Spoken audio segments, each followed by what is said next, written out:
un influenceur qui est sponsorisé. Job Story, c'est dans quelques instants Wow. sur Media Live. راني لايف توب ستوري Love story. هادشي لايف اون ديريكت. Allez les amis, Docteur Chreibi sur Midi 1.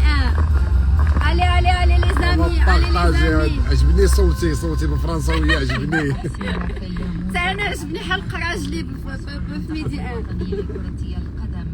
On va partager Inch'Allah واحد la job Les story amis, de Isa, j'adore ce que je veux. حتى حنا كنحبوكم. بغيت نبان. تبان ديك ديالكم بارطاجي ليماج. باش انا ندير لهم كومونتير. ندير لهم دابا غادي نتسمع في ميدي 1 بعدك تسمعي انترفيو. Attends 2 secondes. البارح دارت معايا انترفيو هذيك لاله كريمه القداوي في التليفون، والله ما عرفتش اللي قلت لها انا بغيت نسمع ونسجلوا هذا الشيء في الانستغرام يبقى عندنا. بون نو اوسي اون فوزيم، والله الا اون فوزيم بالله، والله الا حتى حنا كنحبوكم ونبارطاج معاكم وفيف لو ماروك. حتى حنا اون فوز ادور والله العظيم، بوكو دو سبونتانيتي دو كور دامور دو بارطاج. الحمد لله سي لو كوتيديان ديالنا مع خوتنا المغاربه، نطلعوا لا بار. Merci docteur, je sors de la dépression quand je vous vois. Allah. الحمد لله. Allah, ça fait plaisir. انا ندخل معاكم دابا. Aïe, والله لا. Alors دابا نجدك هاد لو لايف لان دابا شويه غادي ندوز في ميدي 1 راديو. Je sais que beaucoup de gens ما عندهمش la radio à leur portée de main. On va enregistrer ça ensemble يبقى عندنا. Surtout que c'est 100% français. Inch'Allah نسمعوه ensemble. انا جي Inch'Allah. انفويي اون دوموند بغيتي نخلي معاك.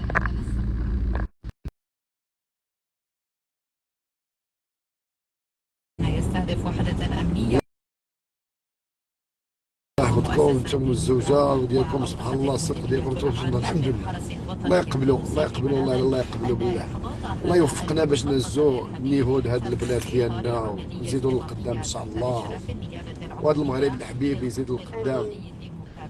Bonjour les gens de Bruxelles. شحال اللي مشينا لبروكسل يا عوده؟ سي توا مون لا بيان لي بون. سينو ديال كان با بون. Vous êtes une nana شيخ مرحبا. عندك une mauvaise connexion. عاود تدخل وخرج. Vous donnez un exemple positif du والله العظيم بالله هادشي اللي بغينا حتى حنايا. بغينا نهزو النيفو. Vous donnez un exemple positif. الحمد لله راه you have a magical energy. الحمد لله داكشي د الله، هو عطاء رباني وتوفيق. جرب انت تصلي الفجر في الوقت ودير واحد الساعه قيام الليل وتشوف كي ترجع ان شاء الله سترى من الله عجب. والله لا يغفر. شوف يا با دو ميراكل، يا با دو ميراكل. الحمد لله والله لا يكون مع الله يكون معك. اتقوا الله ويعلمكم الله. ربي قال نستغفر ربك يستغفر ربنا كما فارس لسماك من ويمددكم باموال ويجعل ويزيدكم قوه الى قوتكم. شوفوا لا فورس. استغفر الله وبالاسحار هم يستغفرون المستغفرين بالاسحار. وكون مع الله وسترى العجب. ما عندكش الكونيكسيون الشريف، عندك بروبليم. علاش؟ عندك ان بروبليم. الوغ هذه فقره اذاعيه موفقه. تحياتي الخاصه من هولندا. نسمعوا اش يقولوا هاد الناس. دابا يوميه الفلاح. السلام عليكم. والله سي فغي ان شاء الله. احنا بغيتو بارطاجي معكم. والله الا شوف حنا عايش اخدين. عايش اخدين. السلام عليكم من باريس. سلام سام مزامي.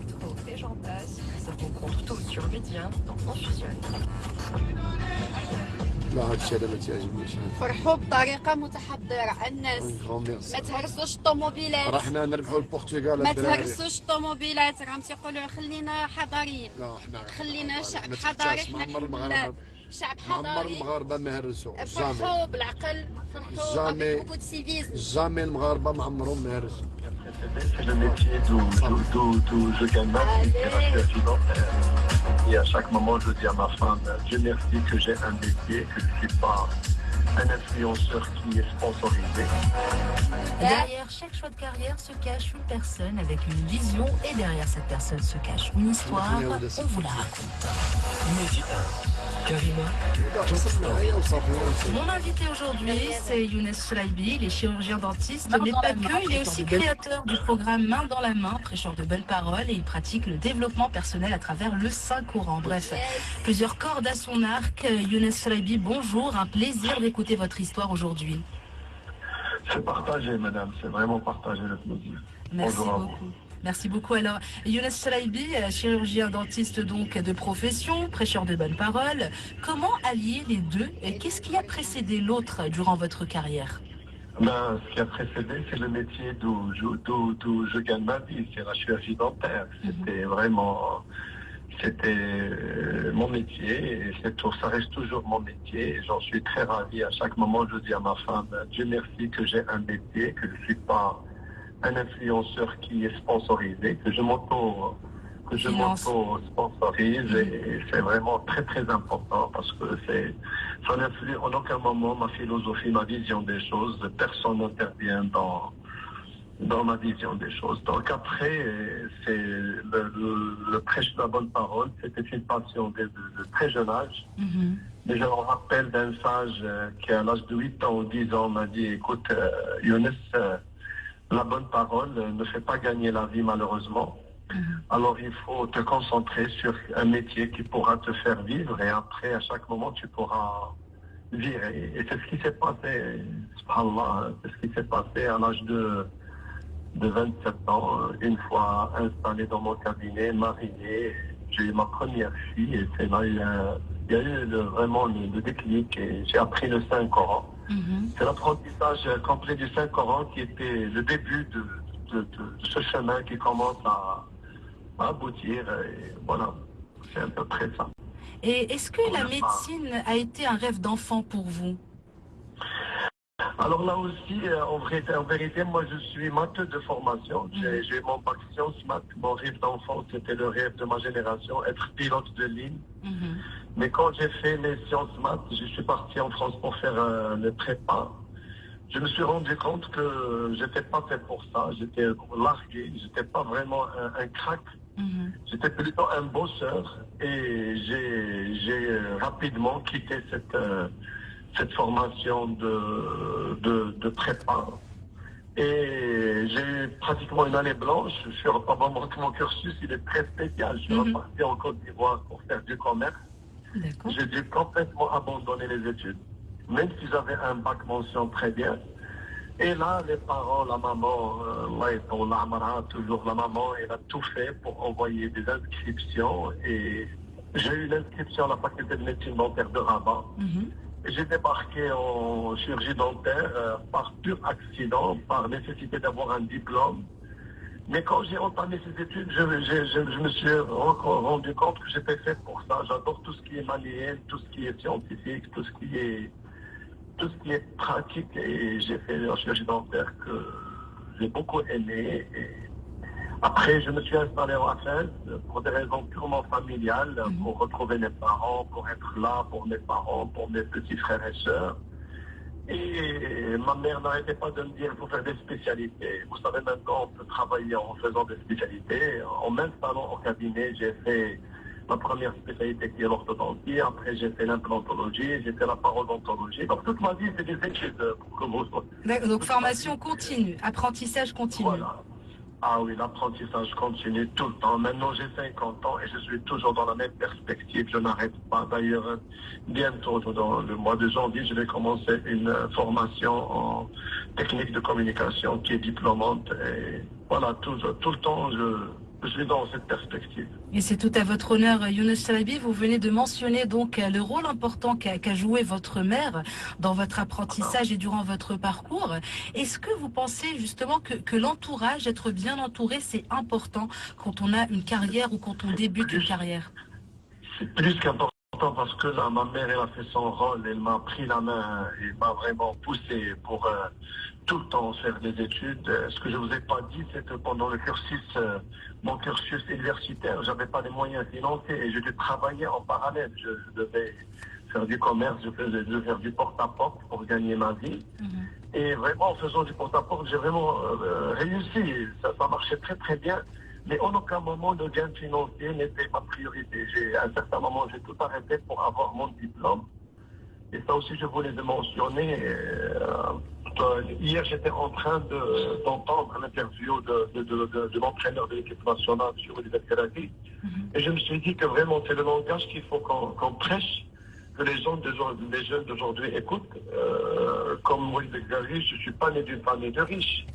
Mais j'ai dû lutter, j'ai dû travailler, j'ai dû faire beaucoup de choses en parallèle de mes études. Et Dieu merci, aujourd'hui, j'ai tout ce qu'il faut.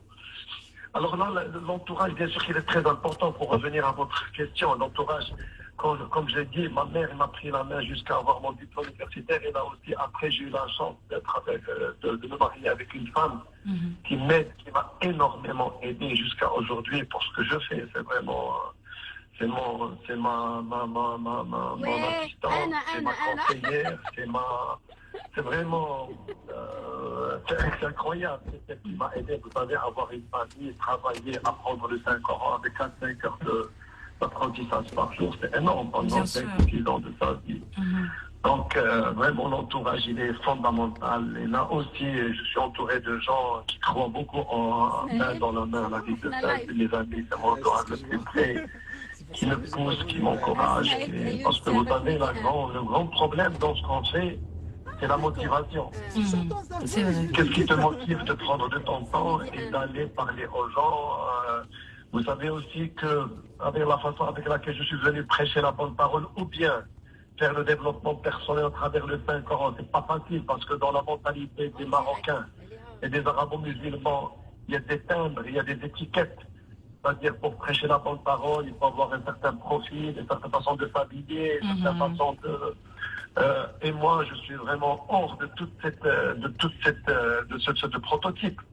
Parce que je me suis dit qu'en faisant ça, on va éloigner, et c'est ce qui s'est passé. Beaucoup de nos jeunes, de nos croyants amoureux du Saint-Coran de Dieu, sont loin parce qu'on leur a donné vraiment une image qui n'a rien à voir avec la réalité quand on parcourt le Saint-Coran, quand on parcourt la vie du prophète qui est notre guide spirituel. Et donc tout ça, c'est un combat qui est très très lourd. Et moi, j'ai fait ma page, j'ai laissé les commentaires ouverts. C'est-à-dire que j'ai toujours refusé de fermer les commentaires. Et croyez-moi, de temps en temps, on reçoit des commentaires qui vraiment, si j'avais pas... Dieu merci, comme j'ai dit à ma femme, je suis rentré dans ça avec une intelligence émotionnelle très poussée, avec beaucoup de caractère, beaucoup de bon sens quand même. Dieu merci. Donc, rapidement, je me ressaisis. C'est important. Vous reprenez le contrôle des choses finalement. Vous ne vous laissez pas impacter par tout ce qui est négatif. Et justement, Younes Chalabi, comment vous avez commencé cette démarche en quelque sorte de prêcheur de bonne parole? Parlez-nous un peu plus, peut-être aussi du programme Main dans la main. Alors vous êtes très présent sur les réseaux sociaux également. C'est là d'ailleurs où je suis tombée sur votre profil et j'ai vraiment fortement apprécié votre contenu. D'ailleurs, j'invite nos auditeurs et auditrices et ceux qui écoutent également Job Story en format podcast à aller checker la page Main dans la main, ça en vaut vraiment le détour. Alors écoutez, vraiment le challenge il est venu parce que déjà à la vie de Fès, c'est une petite fille. Donc on vit en communauté. Et comme je dis, moi je suis à peu près un fédérateur. On a d'autres groupes d'amis et je leur ai dit à un certain moment qu'on se réunit pour jouer au cartes, pour faire la fête, pour manger ensemble. Je leur ai dit pourquoi pas ne pas instaurer une réunion familiale une fois par mois et où on va faire des prêches, mais pas des prêches classiques qui s'intéressent au permis et à l'interdit, c'est-à-dire le halal ou le haram. On aura dit on va faire des prêches qui s'intéressent au grand objectif avec lequel est venu le prophète Mohammed, c'est-à-dire redresser les valeurs de la société. Et ils étaient consentants. On a commencé avec une trentaine de personnes. Après, le confinement est venu. Et lors du confinement, moi, j'envoyais des audios de 30 minutes comme ça, parce que, comme je vous l'ai dit, je suis un grand bosseur. Je m'ennuie à la maison. Je me suis dit, non, je ne vais pas rester les bras croisés. Donc, j'ai commencé à envoyer des audios. Et à un certain moment, les gens m'appellent de partout. Il y avait des groupes un groupe, le premier groupe d'amis, intime de 30 personnes. On se retrouve à 256, qui était le groupe limite du réseau social qu'on utilisait à l'époque. Ça s'est élargi, on est arrivé à 7 groupes de 200 ou 300 personnes. Les gens n'arrêtent pas de m'appeler de partout, me dire vraiment, on aime beaucoup ce que vous faites. Et ça grandit. Une fois le confinement fini, lors du confinement, d'ailleurs, tout le temps, ma femme me parlait d'Instagram. Et moi, je ne suis pas réseaux sociaux. Vous savez, j'ai 50 ans, je reste quelqu'un qui appartient à l'ancienne génération, pour vous dire la vérité. Et au départ, quand je voyais les réseaux sociaux, ça me mettait un peu mal à l'aise. Je vois un peu qu'il y a un peu de futilité, un peu. La matière première n'est pas vraiment, c'est pas moi. Mais quand le confinement est fini, quand je me suis rendu compte que Zoom ne faisait plus l'affaire, un soir, on était sur la fin de l'année, d'ailleurs, pratiquement une année, le 31 décembre, on s'apprêtait à faire la fête comme tout le monde, pour vous dire la vérité, parce que moi, je préfère dire les choses comme elles sont. Mais toujours nous, dans mon groupe d'amis, on a allié spiritualité et vie quotidienne. Toujours. C'est-à-dire, on fait la fête, mais en même temps, la prière, c'est le moment bien là. Les moments de spiritualité sont privilégiés et sont sacrés chez nous. Donc, le jour de l'an, j'ai fait ma conférence chez une amie que je tiens à citer le nom, c'est Hind Araqi. Les Araqi, qui sont deux grandes amies à moi. Et sa sœur qui est Mimo, Mriem, qui est très active dans le réseau social. Elle partage ma première conférence. J'étais à 116 ou 120 abonnés. Et quand je rentre chez moi à la maison, le 1er janvier, je me retrouve avec 1300 ou 1500 abonnés. J'étais étonné, je me suis dit, bon, après les premières conférences, on est déjà à 1500. Et j'ai commencé. Et là, chaque jour, aujourd'hui, hier, j'ai consulté mon compte, il est à 142 000 ou 140 000 abonnés. Et croyez-moi, ce sont des abonnés que j'ai fait à la sueur, comme on dit. Mais bien sûr, parce que c'est un contenu... Non, parce qu'on n'arrête pas de me contacter pour me dire est-ce que vous voulez acheter des abonnés. Vous savez, il y a ça sur les... Bien sûr, malheureusement, oui. Mais jamais, croyez-moi, tous mes abonnés, ça je peux le certifier, sont vraiment à la poêle. Sachant que je fais beaucoup de blocages. Quand certains abonnés commencent à dépasser les bornes, je bloque. Il m'arrive de bloquer 3, 4, 5 personnes par jour parce que vous savez, il y a des gens qui sont... Moi, je ne suis pas contre la critique, mais je suis contre l'impolitesse. Voilà, exactement. Je dis toujours, vous pouvez me critiquer quand vous voulez, mais être impoli, insulté, je ne suis pas d'accord. Surtout quand... Vous savez, il y a des gens qui même arrivent à la famille, à ton épouse, à ton enfant. Ça va très loin, ces histoires, des fois. Je les bloque tout simplement, et toujours, je laisse les commentaires ouverts avec grand plaisir. Quand un commentaire ne me plaît pas, je ne le like pas, mais je ne le bloque pas, je le laisse. Ça veut dire que... Et toujours, vous savez, ma référence, c'est le Saint-Coran, le divin. Nous a dit dans le Saint-Coran, quand quelque chose ne vous plaît pas, c'est-à-dire ignore les ignorants. Et c'est ma devise dans la vie, parce que moi, pour revenir, le référentiel d'y aller, mon propre référentiel, ça reste le Saint-Coran, parce que moi, je crois profondément en le fait que tout existe dans cette Bible des musulmans, ce Saint-Coran. Tout existe, Dieu nous a donné la solution, et c'est pas vraiment ma grande philosophie.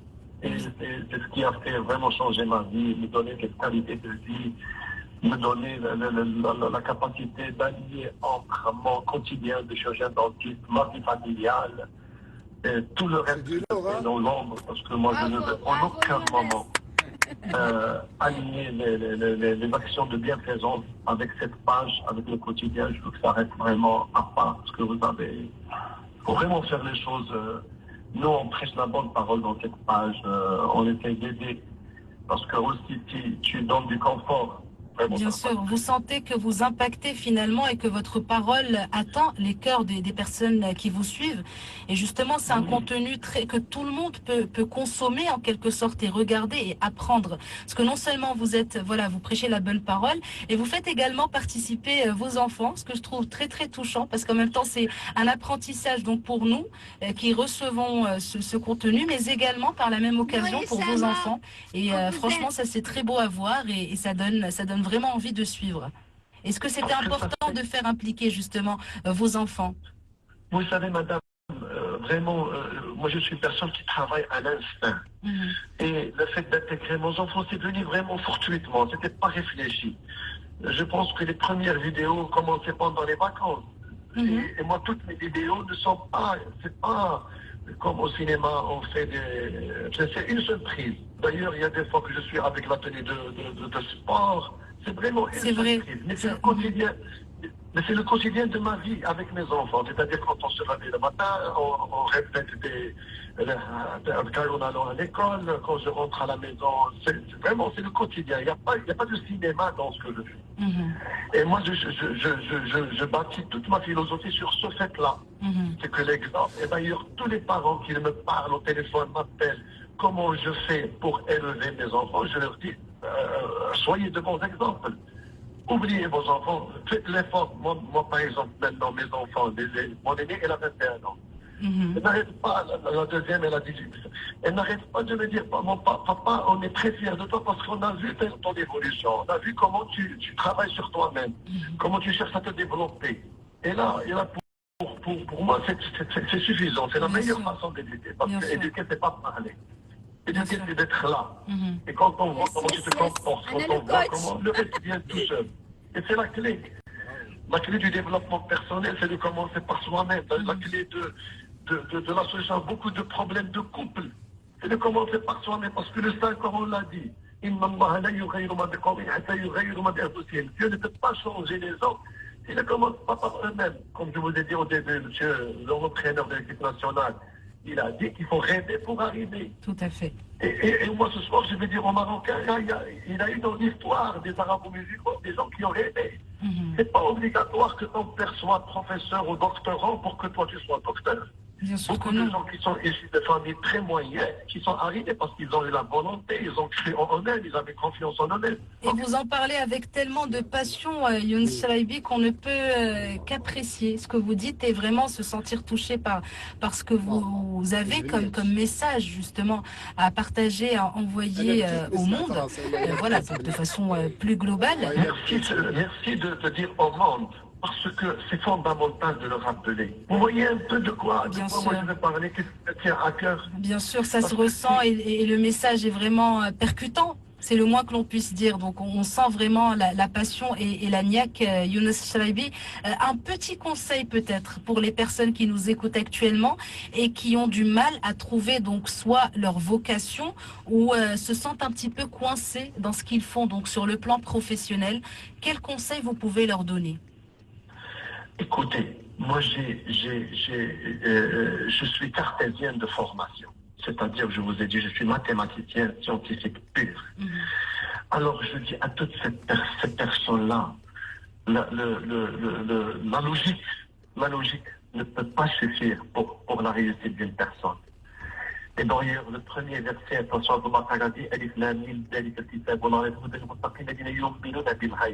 il faut que m'intègre dans le quotidien, notre quotidien, l'invisible. Et c'est une éducation, c'est une croyance. L'invisible, c'est quand tu te dis, je suis désespéré, je n'arrive pas à trouver de travail, je n'arrive pas à avoir d'enfants, je n'arrive pas à me marier, je n'arrive pas à... Toutes les impossibilités qui peuvent exister. Là, tu te dis, attends, moi, j'ai fait ce que je peux. J'ai bossé, j'ai donné les CV, j'ai cherché à travailler, mais ça ne marche pas. Alors là, il faut avoir le réflexe et le développer, de se tourner vers Dieu et dire, mon Dieu, je suis même devant toi. Je n'arrive pas à avoir de solution. Aide-moi à trouver une solution. Et là, à partir de ce moment, quand on apprend à demander au divin qui nous a dit, demandez-moi, je suis là pour répondre. Le divin, c'est pas comme toi et moi. Il attend un retour. Le divin n'attend rien. Mais si tu pêches, tu viens vers lui, il est là. Donc j'invite toutes les personnes qui ont la chance d'écouter ce qu'on dit aujourd'hui, toi et moi, c'est d'intégrer l'invisible dans leur vie. L'invisible divin, c'est pas l'invisible de rêve. Bien sûr. L'invisible de dire, toutes les portes sont fermées. Il faut que j'apprenne à prier, à penser à la porte du divin. La porte du divin, elle est là. Il suffit de la frapper, d'insister. Frapper. Parce qu'il n'est toujours pas abouti, madame. Eh ben, c'est sur ce beau conseil, ce très beau conseil, Younes Chraibi, que se referme notre échange. C'était vraiment un plaisir d'écouter votre histoire. J'ai un dernier mot à dire. Bien sûr, allez-y, allez-y. Ce n'est pas un conseil, c'est un partage. Vraiment, c'est un partage. C'est un partage. Et j'invite toutes les personnes qui vont nous écouter à travers toi d'essayer d'aller vers ça et de vivre ça. Parce que malheureusement, ce ne sont pas des conseils, ce ne sont pas ce sont des invitations. C'est comme si je t'invite à goûter d'un beau plat. Je te dis, écoute, je t'invite, hier j'ai mangé par exemple l'hergman, c'est très bon, je t'invite à aller goûter. Alors aujourd'hui, à travers ton émission, à travers toi, chère madame, j'invite les personnes qui vont écouter ce programme ou bien cette émission d'aller goûter vers la spiritualité. Allez goûter au plat de spiritualité. Ça va vraiment vous impressionner, ça va vous changer la vie. Ça va vous donner le bonheur que vous allez tant chercher.